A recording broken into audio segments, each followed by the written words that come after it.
Osoyoos Lake Water Science Forum, September 18th to 20th, 2011. All interested parties in part include ICJ, International Joint Commission, commissioners, scientists, professors, environmentalists, sociologists, anthropologists, politicians, and more from both sides of the Canada-USA border, considering solutions to the Okanagan and Columbia water basin.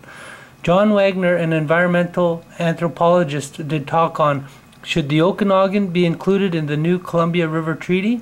Third day, second panel, taking questions included moderator Tom Siddon, former 1999 Minister of Indian and Northern Affairs, and presently Royal Bank of Canada Blue Water Project Advisory Panelist and Chair of the Okanagan Water Stewardship Council, Okanagan Falls, BC.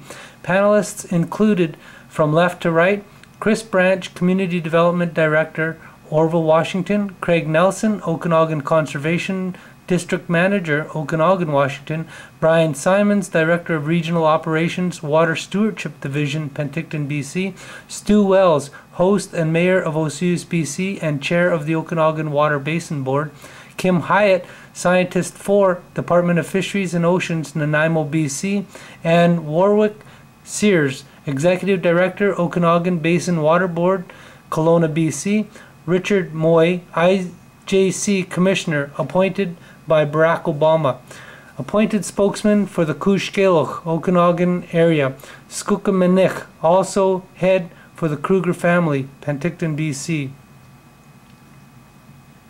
So my question is,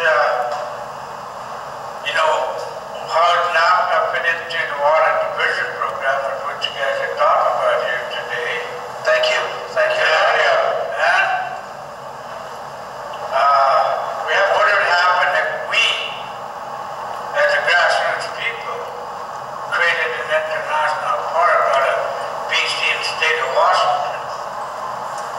That might, help all the people, general public, but not the people that want to fill their pockets up in our country.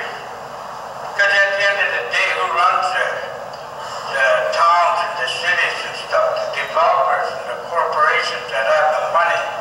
Well, thank you, sir. And I have some sympathy and sensitivity to the question you raised. I'd like to take my prerogative because as Minister of Indian Affairs, I had to deal with the question of whether or not we had treaties with First Nations in British Columbia, which had been negotiated all across Canada historically in the 19th century. But there had never been a treaty process in British Columbia until I was able to work with the government of British Columbia on behalf of the federal government and create a treaty process. And that treaty process would allow us to sit down with our First Nations and work out many of these issues. And one of the groups in British Columbia that has strongly resisted becoming engaged in that treaty process is a group from the Okanagan. And I don't want to open an old wound, but if we can't sit down and work these issues out, all the talk in the world isn't going to change anything. Because the laws and the Constitution of Canada... Well, I'm still a politician, I guess, but we have to work through that type of mechanism.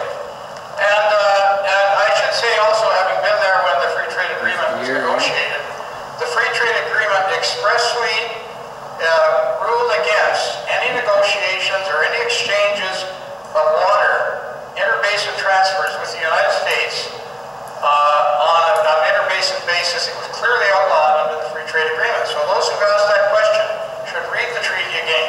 It's not within the law to facilitate the selling of our water under anything that the IJC might be administering. And now, if any of the rest of you want to venture into that territory, I welcome you to do so.